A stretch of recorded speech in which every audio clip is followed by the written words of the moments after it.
అండి అందరికీ ఇవాళ వచ్చేసి మామిడికాయ పాలకూర పప్పు చేస్తున్నాను. దానికి కావాల్సిన ఇంగ్రీడియంట్స్ నేను ఎర్రపప్పు తీసుకున్నానండి, ఒక 1/2 kg, 2 మామిడికాయలు తీసుకున్నాను, మీడియం సైజు పాలకూర 4 కట్టలు తీసుకున్నాను. ఇప్పుడు తయారు చేసే విధానము,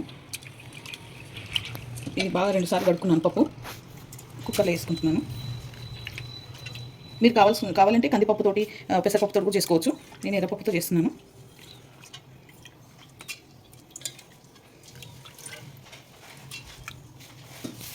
ఇప్పుడు ఒక గ్లాస్ వాటర్ పోసుకోవాలండి. ఎక్కువ అవసరం లేదు, ఎందుకంటే పాలకూరలో దీంట్లో మామిడికాయలో ఉంటుంది కాబట్టి వాటర్ ఎక్కువ అవసరం లేదు. మామిడికాయ వేసుకుంటున్నాను తురిమిన.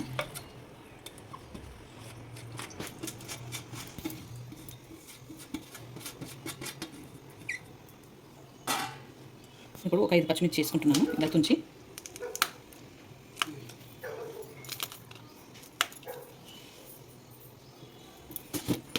ఇప్పుడు అల్లం వెల్లిపాయ పేస్ట్ సగం చెంచా, పసుపు వచ్చేసి సగం చెంచా,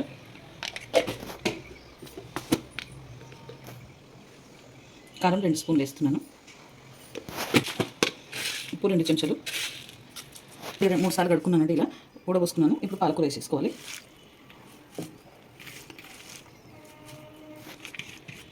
పాలకూర మొత్తం వేసేసుకొని కుక్కర్ పెట్టుకోవాలి.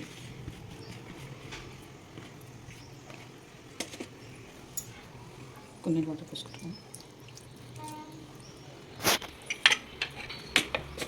ఇప్పుడు కుక్కర్ పెట్టేసుకుంటున్నాను. విజిల్ వచ్చినాక పని చేసుకుంటానండి. 7-8 విజిల్ వచ్చినాక పని చేసుకుంటానండి. పప్పు ఉడికిపోతుంది. ఉడికిపోయింది, ఇట్లా మెత్తగా ఉడికిపోయింది. రుబ్బుకొని ఇక బగారా వేసుకోవాలి.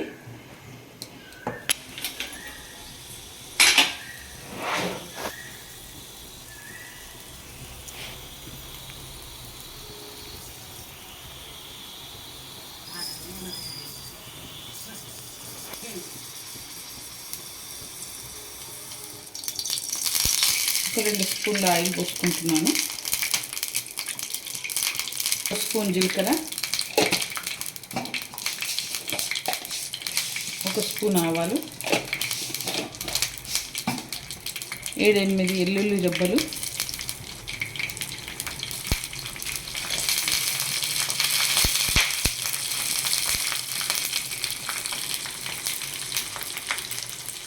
నాలుగు ఎండుమిర్చి.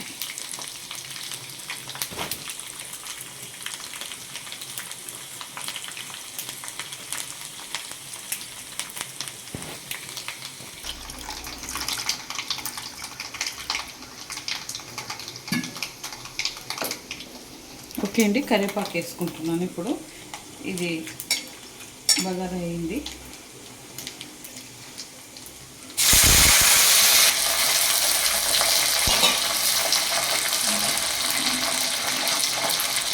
ఇప్పుడు ఈ పప్పు దీంట్లో వేసుకుంటున్నాను.